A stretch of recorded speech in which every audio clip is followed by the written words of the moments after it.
Hi everyone, एक बार फिर से आप सबका स्वागत है एक नए वीडियो में। आइए जानते हैं भगवान श्री राम के वंशजों के बारे में विस्तार से। वे कौन थे और तत्काल में वे कहाँ रहते हैं, उनके बारे में जानेंगे क्रमशः। उससे पहले अगर आप हमारे यूट्यूब चैनल पद्मा ज्ञान वेब पर नए हैं तो चैनल को सब्सक्राइब करें तथा बेल आइकन दबाना ना भूलें, ताकि ऐसे ही रिलीजियस एवं नॉलेजेबल वीडियोज की लेटेस्ट अपडेट आप तक सबसे पहले पहुँचे।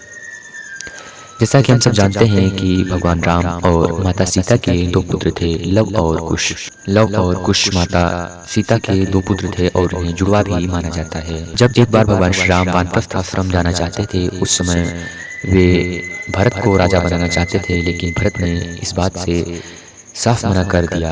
भरत के मना करने पर भगवान श्री राम ने अपने दोनों पुत्रों लव और कुश का राज्याभिषेक कर दिया। लव को दक्षिण कौशल अर्थात छत्तीसगढ़ का राजा बना दिया और कुश को उत्तर कौशल का। राम के बाद भरत के पुत्र पुष्कर पेशावर के राजा बने। फिर लक्ष्मण के पुत्र हिमाचल प्रदेश में राज्य करने लगे। लक्ष्मण जी के दो पुत्र थे, अंगद जो अंगदपुरी के राजा बने, और लक्ष्मण जी के दूसरे पुत्र चंद्रकेतु थे जो चंद्रावती में शासन किया करते थे।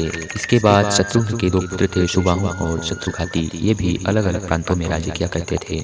लव ने लवपुरी की स्थापना की जो लाहौर में स्थित है। लाहौर में एक मंदिर है, वहाँ पर लव की मूर्ति भी स्थित है।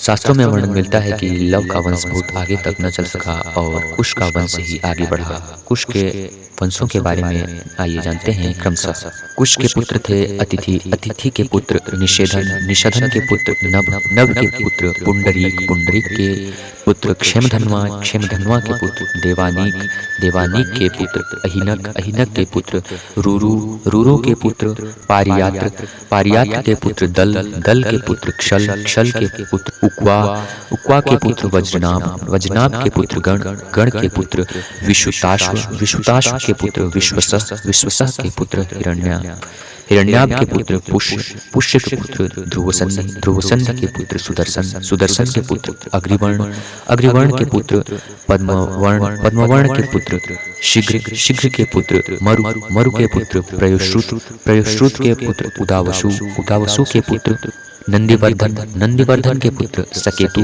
सकेतु के पुत्र देवरात, देवरात के पुत्र बृहदक्ल, बृहदक्ल के पुत्र महावीर, महावीर के पुत्र सधृति, सधृति के पुत्र दृष्टिकेतु, दृष्टिकेतु के पुत्र हयर्व, हयर्व के पुत्र मरु, मरु के पुत्र प्रतिंधक, प्रतिंधक के पुत्र कुतीरथ, कुतीरथ के पुत्र देवमीढ़, देवमीढ़ के पुत्र विबुध, विबुध के पुत्र महाधृति, महाधृति के पुत्र कीर्तिराज, कीर्तिराज के पुत्र महारोमा, महारोमा के पुत्र स्वर्णरोमा, स्वर्णरोमा के पुत्र हर्षरोमा, हर्षरोमा के पुत्र सिरध्वज, और सिरध्वज के बाद शल्य का वर्णन मिलता है। शल्य उसकी 50वीं पीढ़ी के थे और यही ऐसे योद्धा थे जो भगवान राम के वंशज होते हुए भी महाभारत काल में इन्होंने कौरवों की तरफ से युद्ध लड़ा था। मान्यताओं के अनुसार जयपुर की महारानी पद्मिनी ने बयान देते हुए कहा कि उनके पति भवानी सिंह महाराज कुश के 307वें वंशज हैं और सिसोदिया वंश के सभी राजा भगवान राम के वंशज हैं, और ये जयपुर में आज भी उपस्थित है। महारानी पद्मिनी के इस बयान से यही तात्पर्य निकलता है कि जयपुर के राजवंश जो आज भी हैं वे भगवान राम के ही साक्षात वंशज हैं।